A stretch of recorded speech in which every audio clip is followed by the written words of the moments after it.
मैं इस जख्म को इस इलाके में अपना स्वागत मानता हूं। इस जगह को अपना बनाने के लिए मुझे स्कारफेस को हराना होगा।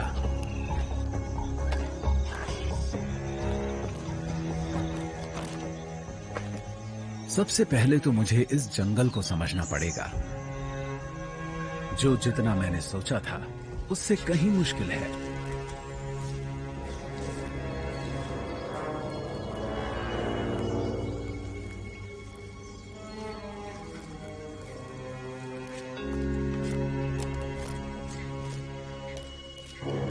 मुझे एकदम खामोश रहना पड़ेगा।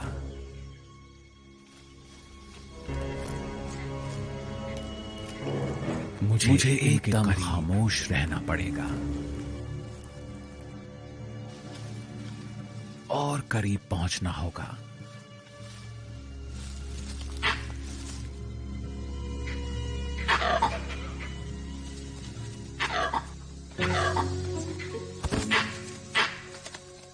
कमाल है,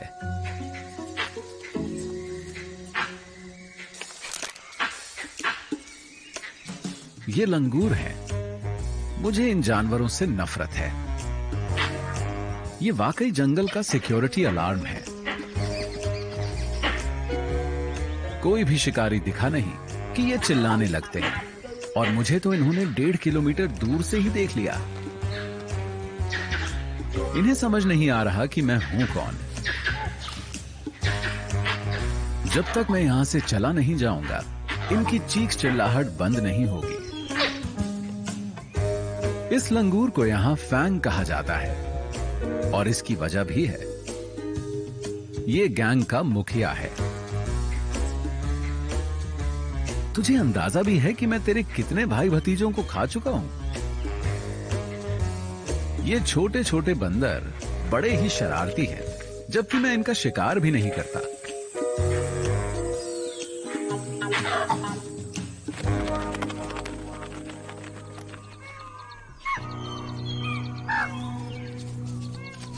आज के दिन भी कुछ ढंग का खाने को नहीं मिला। ये हिरण इतने नजदीक हैं कि लगता है मैं इन्हें पकड़ ही लूंगा। मुझे इन बंदरों से छिपने का कोई तरीका ढूंढना होगा, लेकिन ये आसान नहीं है। मेरी खाल इतनी अजीब है कि मेरे लिए यहां खास तौर पर अब शिकार करना एक बड़ी चुनौती बन जाता है, क्योंकि कबीनी में सूखे का मौसम चल रहा है। पेड़ों की पत्तियां झड़ चुकी हैं और जंगल को सूरज ने सुखा दिया है। तो मैं सबको अलग ही नजर आ जाता हूं। मेरे शरीर पर भी धब्बे हैं, सभी तेंदुओं की तरह, लेकिन मेरी बाकी फर काली है। यहां के ज्यादातर तेंदुए मेरे जैसे नहीं दिखते। इसके पीछे एक वजह है। मेरी बात समझ में आई? वो गायब से हो जाते हैं।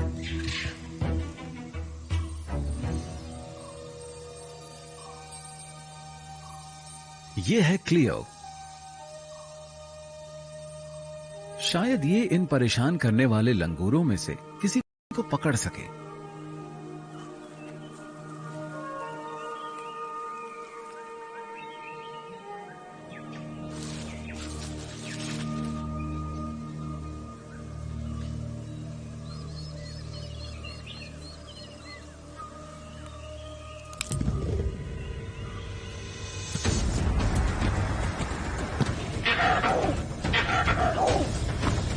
लेकिन इसे देर हो जाती है।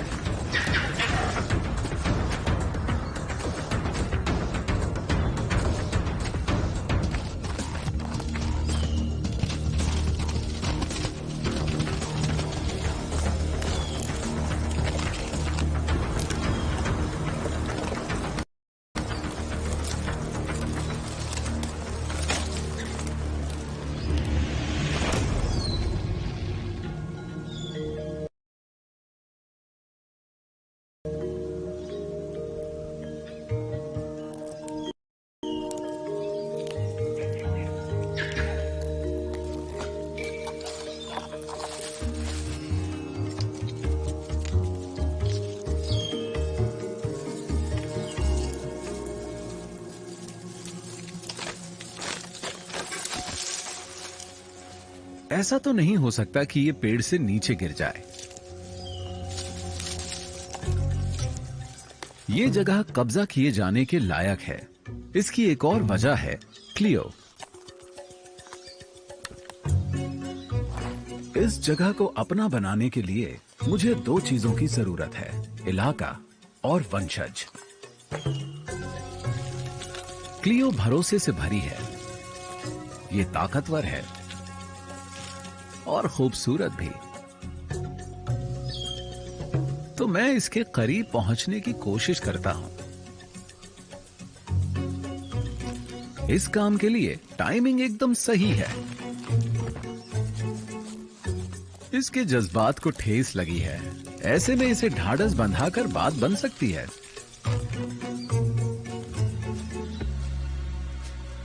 तो मुझे मौके का फायदा उठाना चाहिए।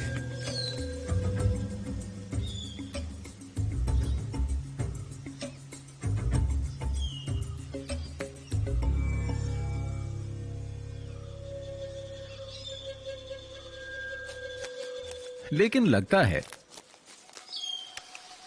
आज ये मूड में नहीं है।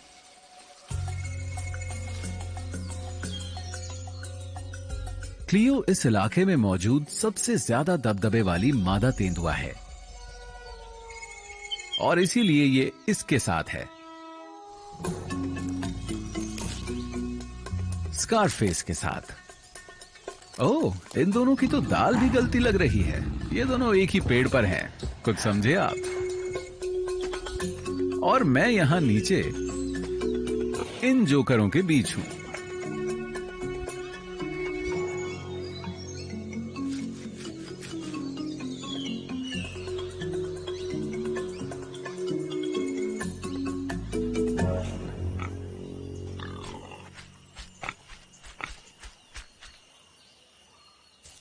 क्लियो स्कारफेस के बच्चों की परवरिश कर रही है।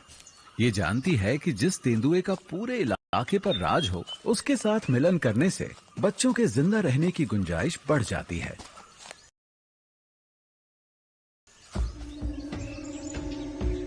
और फिलहाल इस बात को लेकर कोई शक नहीं कि यहां का राजा कौन है।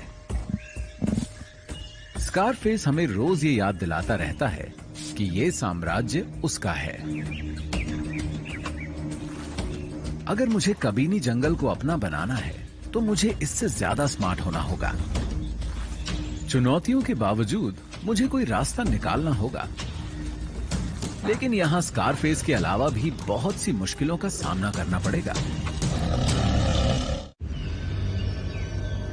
भारत के कबीनी फॉरेस्ट में एक चीज और है जो मुझ जैसे ब्लैक पैंथर का यहां रहना मुश्किल बनाती है। वो है यहां की तेज गर्मी। और ऊपर वाले ने मुझे काले रंग की खाल दी है, इसीलिए मुझे बाकी तेंदुओं के मुकाबले ज्यादा गर्मी लगती है। और ये एक बड़ी मुश्किल है। लेकिन फिर मुझे एक ऐसी जगह मिली जहां कुछ राहत हासिल हुई। ये हैं बैक वाटर्स, जो जंगल में काफी अंदर छिपे हुए हैं। और ये बात भी कबीनी को इतना खास बनाती है। इस जगह पर पूरे साल पानी रहता है, सूखे के दौरान भी।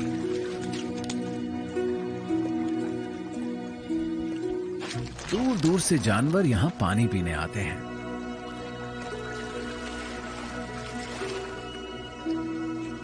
लेकिन एक मुश्किल भी है।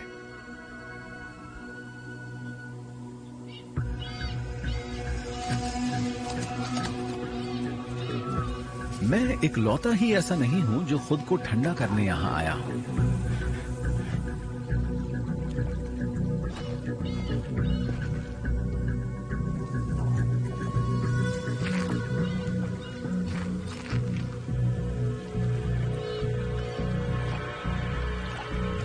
ये है खाल। ये एक जवान टाइगर है। इसका साइज मुझसे 3 गुना है और ये मुझे मार सकता है। खाल का वजन करीब 226 किलो होगा, लेकिन मैं इस चीज को अपने फायदे के लिए इस्तेमाल कर सकता हूं। मेरे पास बचाव का एक ऐसा रास्ता है जिसका इस्तेमाल वो नहीं कर सकता। टाइगर बहुत भारी होते हैं, इसीलिए ये जगह पेड़ों पर चढ़ने वाली मेरे जैसी किसी कैट के लिए जन्नत है। ये इलाका है जादुई पेड़ों वाला। यहां बाघों से बचाव मिलता है।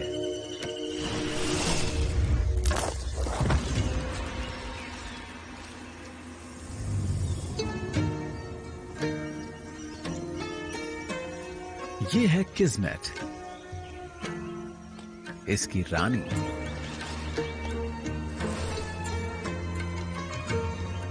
ये शानदार, खूबसूरत और जानलेवा है। मुझे इससे डर लगता है, लेकिन मैं इसकी तारीफ भी करता हूं।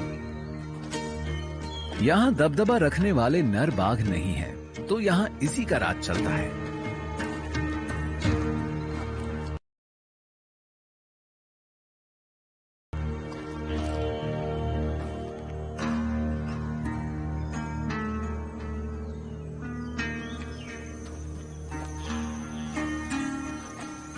ये यहां अपने 3 बच्चों की परवरिश कर रही है और फिर ये इलाका इसका हो जाएगा। तब इसे दुश्मनों का डर नहीं रहेगा। काल किस्मत के आगे कहीं नहीं ठहरता, लेकिन ये इसके बच्चों के लिए खतरा है। ये जानता है कि अगर इसने इसके बच्चों को मार दिया तो ये फिर मिलन के लिए तैयार हो जाएगी और शायद इसी के साथ मिलन कर ले। मुझे ये बात कुछ जमती नहीं, लेकिन हम बिग कैट्स को कुदरत ने ऐसा ही बनाया है।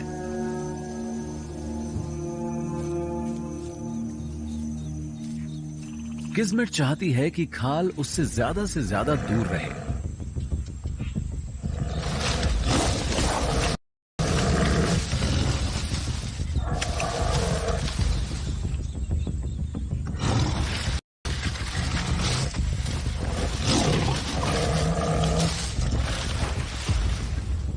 और इससे मेरे लिए भी एक टाइगर का खतरा कम हो जाएगा।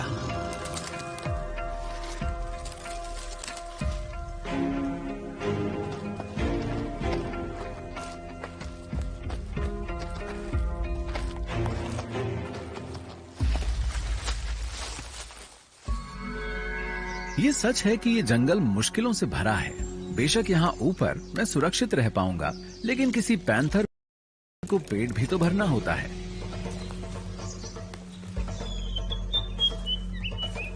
मुझे ये जानना होगा कि जिस जंगल में बाघ घूमते हो वहां शिकार कैसे किया जाए। तभी मैं स्कारफेस से उसका साम्राज्य छीनने के लिए उसे चुनौती दे पाऊंगा। माहौल में तनाव है और वो मुझे भी महसूस हो रहा है।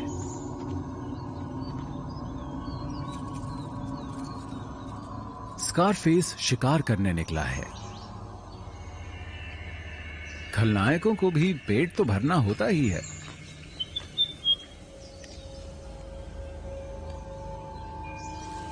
चीतल हिरण ने इसे नहीं देखा है।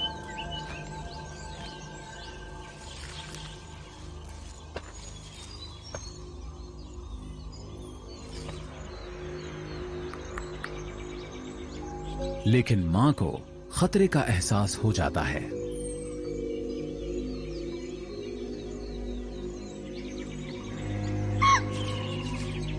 उसे पता है कि इन दोनों के लिए बचना तभी मुमकिन होगा जब वो खुद भाग जाए और इसका बच्चा छिप जाए।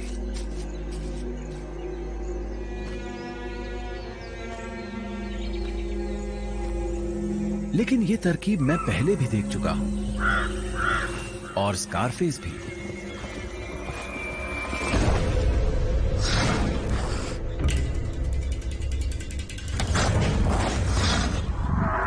देखिए, वो इस तरह से शिकार करता है।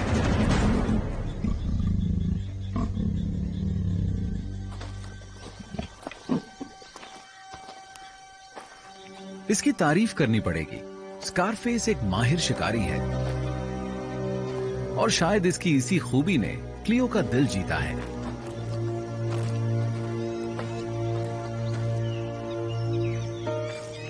इसके बच्चे अब बड़े हो चुके हैं, तो अब ये फिर से मिलन करेगी। लेकिन मुझे तो अभी काफी कुछ करना है। अपनी काली खाल की वजह से मुझे कबीनी और क्लियो दोनों का दिल जीतने के लिए और मेहनत करनी पड़ेगी।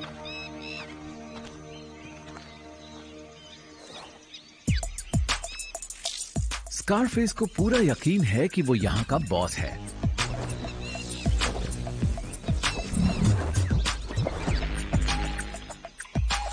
और इससे भी बुरी बात ये कि क्लियो खुद उसके पास जाती है।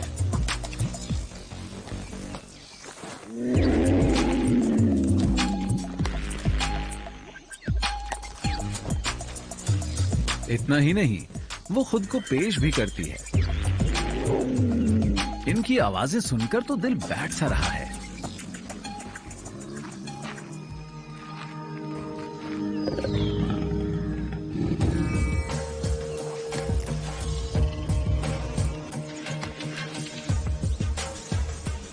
लेकिन रोमांस सिर्फ हम तेंदुओं के दिमाग पर ही छाया हुआ नहीं है।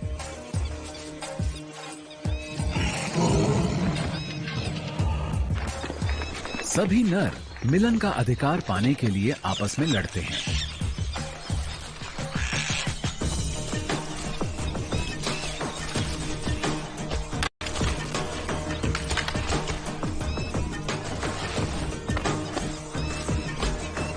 और इनमें सबसे खूबसूरत दिखने वाले नर भी शामिल हैं।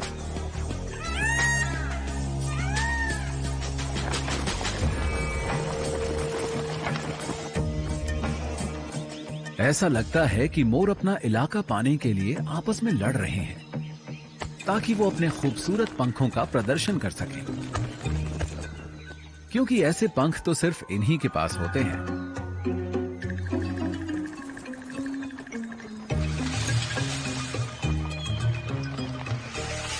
लेकिन इसकी बदकिस्मती है कि मोरनी ऐसे पंख न जाने कितनी बार देख चुकी है।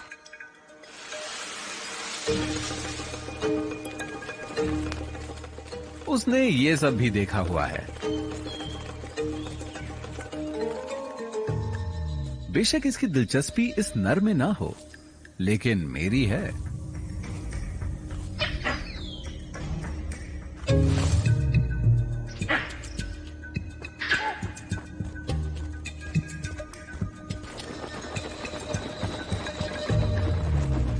धत तेरे की, इन लंगूरों ने फिर मेरा खेल खराब कर दिया।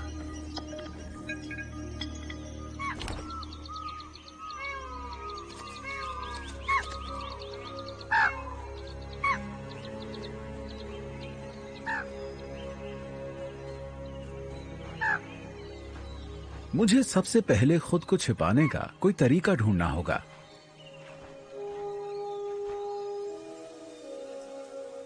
लेकिन शायद हालात बदलने वाले हैं। मुझे ऐसा एहसास हो रहा है।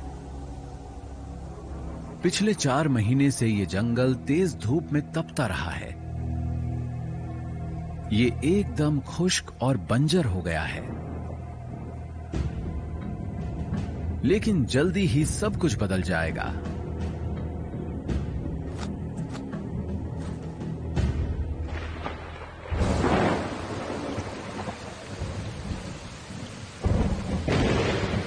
क्योंकि मॉनसून आ पहुंचा है।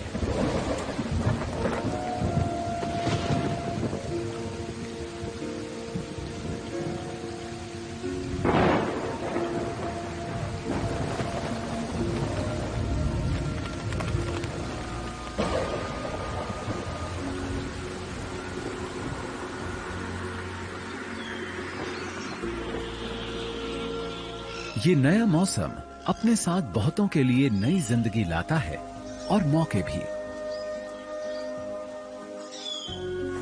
मैंने इस जगह को इतना हरा भरा कभी नहीं देखा।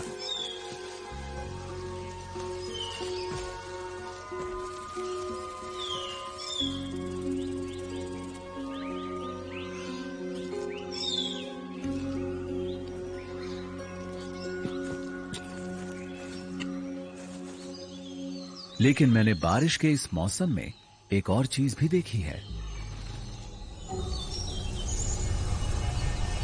ये हैं बादल और इतनी सारी पत्तियां जिनसे छाया मिलती है। ये हर कहीं है और इनके कारण दिन में भी अंधेरा सा रहता है। इस तरह मैं खुद को यहां छिपा सकता हूं।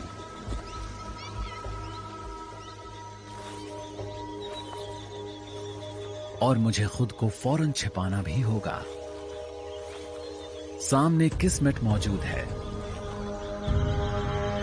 और मैं इस वक्त जमीन पर हूं।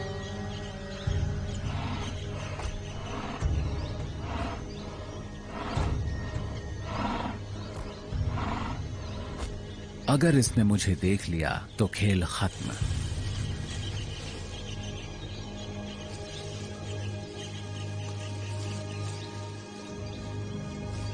तो मैं खुद को छिपाए रखता हूं।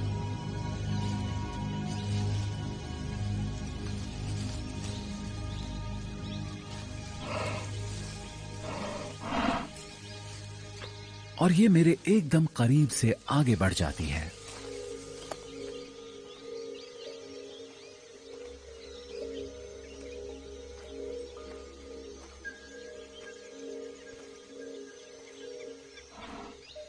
लगता है मैंने कबीनी को समझने का तरीका ढूंढ लिया है। लेकिन एक और जानवर है जिससे ये जंगल सहमा रहता है और खुद को छिपाकर मैं इसे धोखा नहीं दे सकता। अगर इसकी आवाज सुनाई दे तो मेरी तरह भागने में ही भलाई है।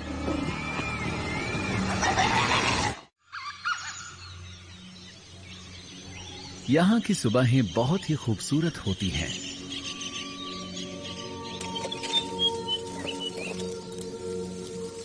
हर चीज धुंध की चादर में लिपटी होती है। लेकिन इन हालात का फायदा उठाने वाला यहां सिर्फ मैं ही नहीं हूं। ये अलार्म कॉल्स मुझे लेकर नहीं दी जा रही।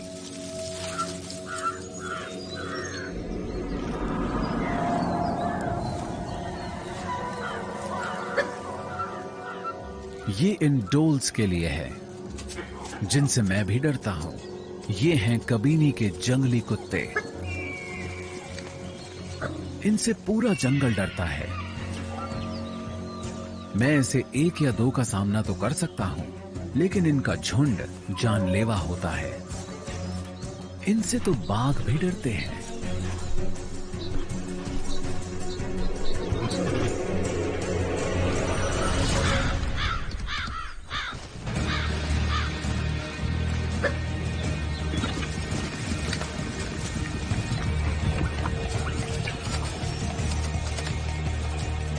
घनी झाड़ियां भी मुझे इन जानवरों से नहीं बचा सकती।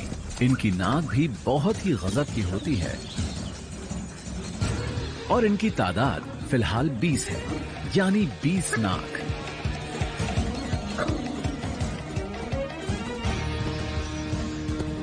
तो एक ही रास्ता है, पेड़ पर चढ़ जाना।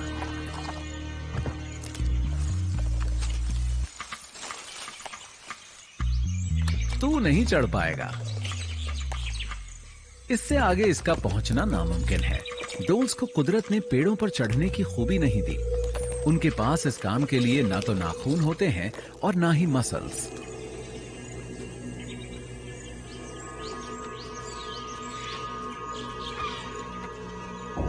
ये जानते हैं कि ये अपना वक्त बर्बाद कर रहे हैं।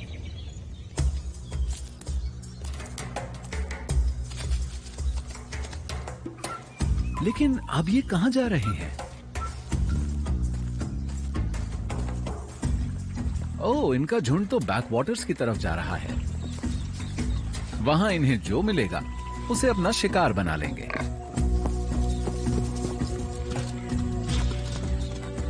किसी वाइल्ड बोर को पकड़ना आसान नहीं। इनके दांत किसी डोल का पेट फाड़ सकते हैं।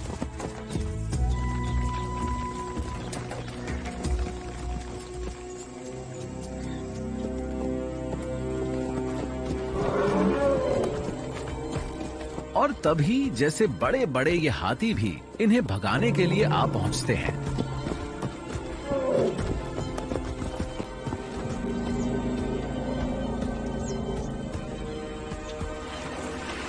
अगर किस्मत हमारी रानी है तो हाथी हमारे लिए देवता जैसे हैं।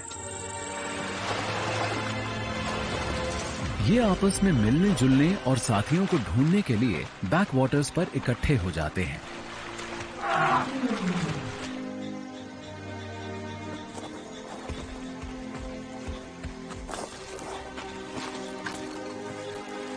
कबीनी में एक हाथी ऐसा है जिसे हर कोई सम्मान देता है।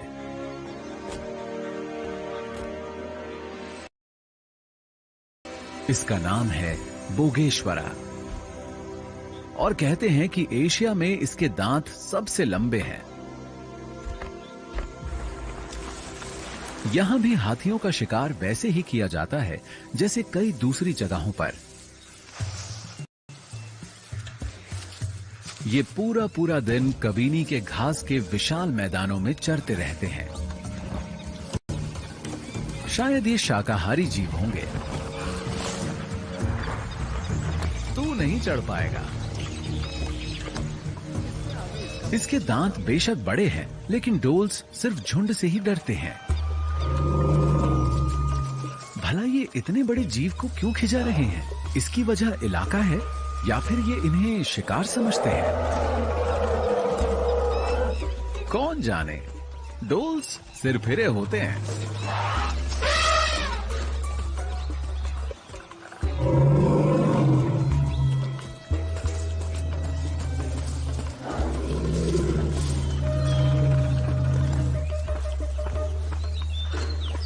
खैर जो भी हो, लगता है बाकी झुंड के हाथ खजाना लग गया है। डोल्स वाकई बहुत परेशान करने वाले शिकारी हैं।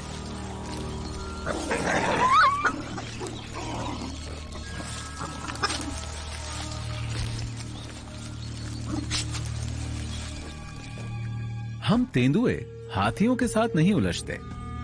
हम तो इनके साथ मिलजुल कर ही रहते हैं। कोई नौसिखिया ही इन विशाल जीवों से भिड़ने की कोशिश करेगा।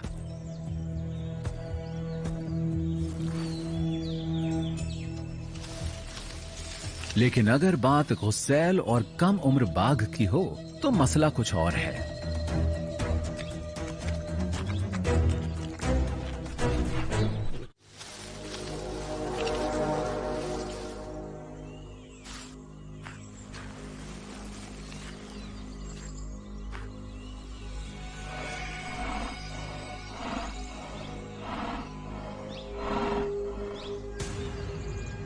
क्या खाल वही करने वाला है जो मैं सोच रहा हूं?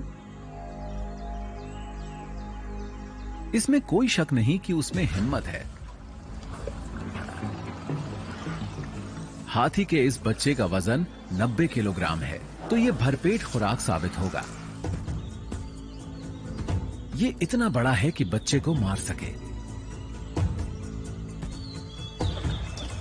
बस इसे सही पल की तलाश है।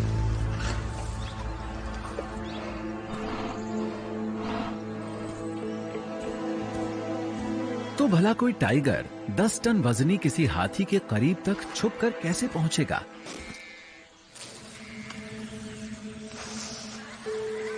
ओह, समझ गया ये क्या करने वाला है।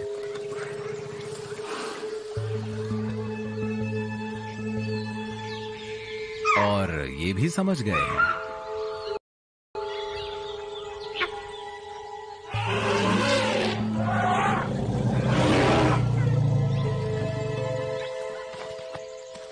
खाल दिन में सपने देख रहा है।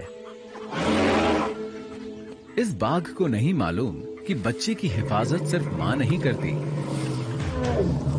पूरा झुंड करता है। हाथियों के हक में उनका साइज, उनका दिमाग और उनकी संख्या है। इन्हें कोई नहीं छू सकता। और शायद शेरों से इनकी पुरानी रंजिश भी है।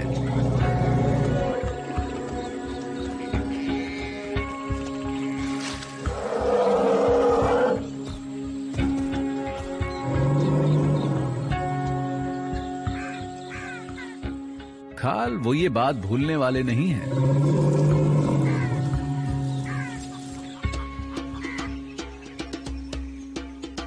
माहौल में फिर से बदलाव आ रहा है।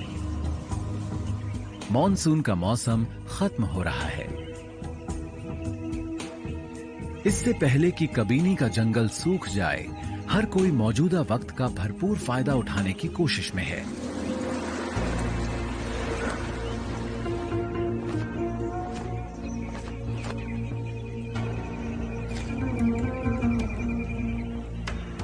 एक बार फिर मेरे लिए शिकार करना मुश्किल हो गया है। मुझे सूख चुके जंगल में खुद को छिपाने की कोशिश करनी होती है। लेकिन बारिश के मौसम में मैंने जिंदगी से कुछ सीखा है। मैं छाया में छिप सकता हूं।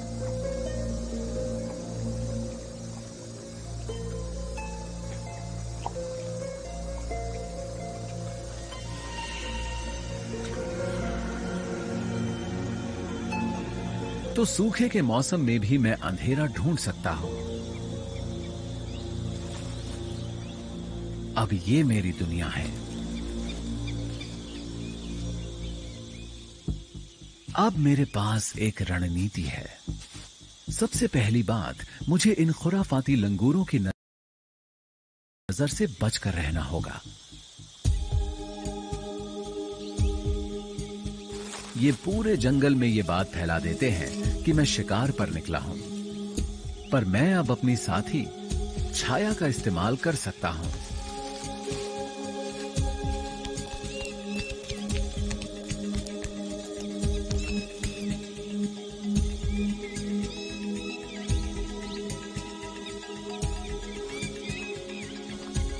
अभी तक सब कुछ ठीक ठाक रहा है।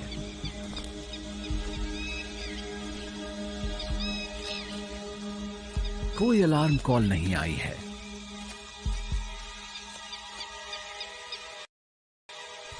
मुझे बस थोड़ा सा करीब और पहुंचना है। एक बार रेंज में पहुंच जाऊं, उसके बाद ये बंदर जितना चाहें चीखते चिल्लाते रहें। रोशनी जितनी चमकदार होगी, अंधेरा उतना घना होगा। बादल, पेड़, सूरज, छाया, सारी अहमियत टाइमिंग की है।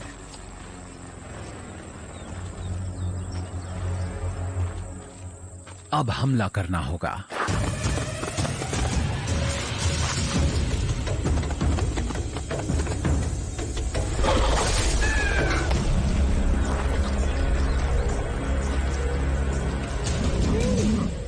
हर शिकार के साथ मैं ज्यादा ताकतवर, ज्यादा विश्वास से भरपूर होता जा रहा हूं। जल्द ही स्कारफेस मेरे सामने होगा और इस इलाके पर राज करने के लिए मैं उससे भिड़ूंगा।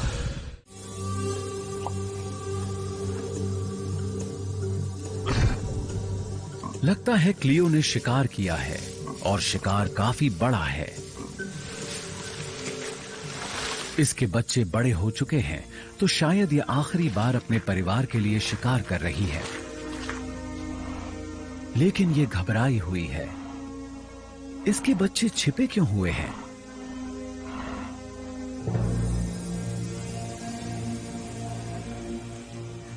ओह, तो ये इसकी वजह है। खाल,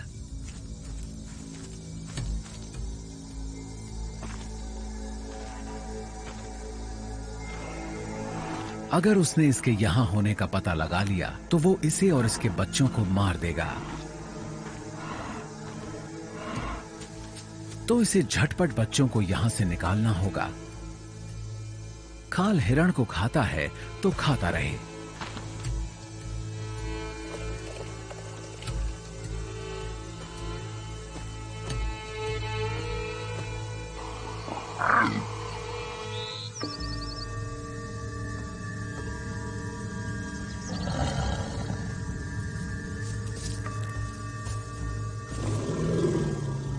लेकिन तभी हाथी यहां पहुंच जाते हैं। कहावत है ना, दुश्मन का दुश्मन हमारा दोस्त होता है। खाल ने कभी इनके एक सदस्य को धमकाया था और ये इस बात को भूले नहीं है।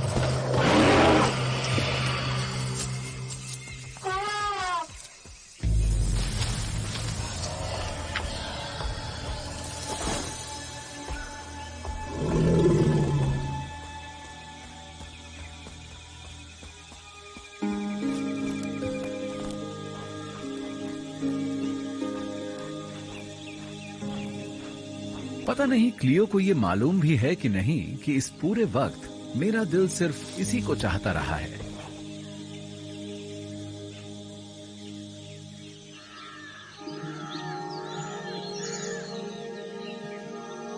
कबीनी में सुबह का समय है और मैं एक्शन के लिए तैयार हूं। ये साम्राज्य क्लियो के इर्द गिर्द ही घूमता है। ये अपने इलाके की निशानदेही करती रही है। यहां इसकी गंध बिखरी हुई है जो बताती है कि ये कोई साथी ढूंढ रही है।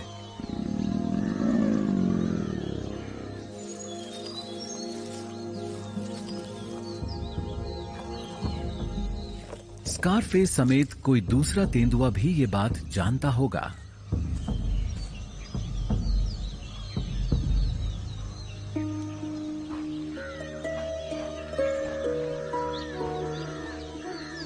पर क्लियो है कहां?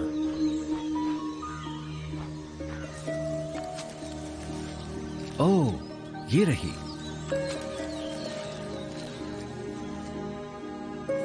क्या ये स्कारफेस के साथ ही रहने वाली है या फिर मुझे चुनेगी?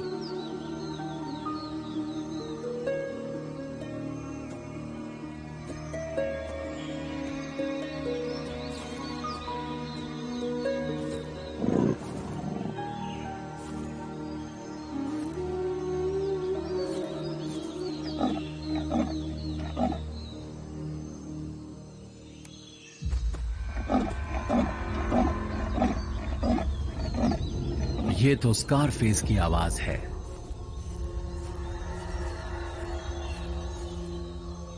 आज मेरी किस्मत का फैसला हो जाने दो, नतीजा चाहे जो भी हो।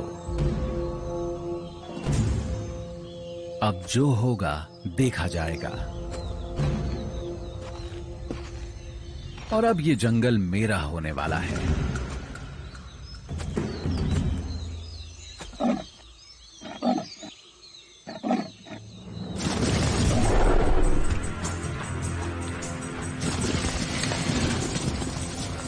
स्कारफेस, तू तो डर कर पेड़ पर चढ़ गया।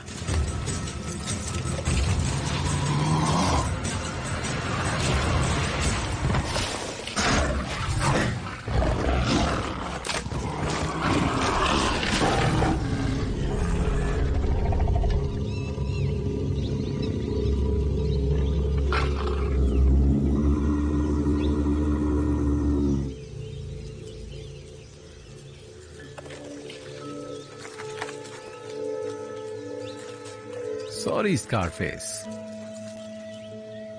अब तू मेरे इलाके में है।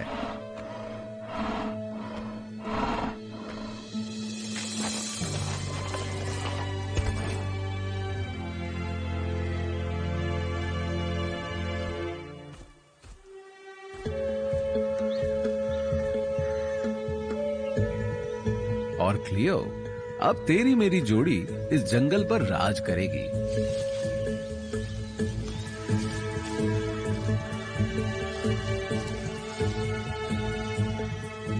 अब जंगल की शक्ल बदल जाएगी। अब ये जंगल मेरा है, या यूं कहिए कि हमारा।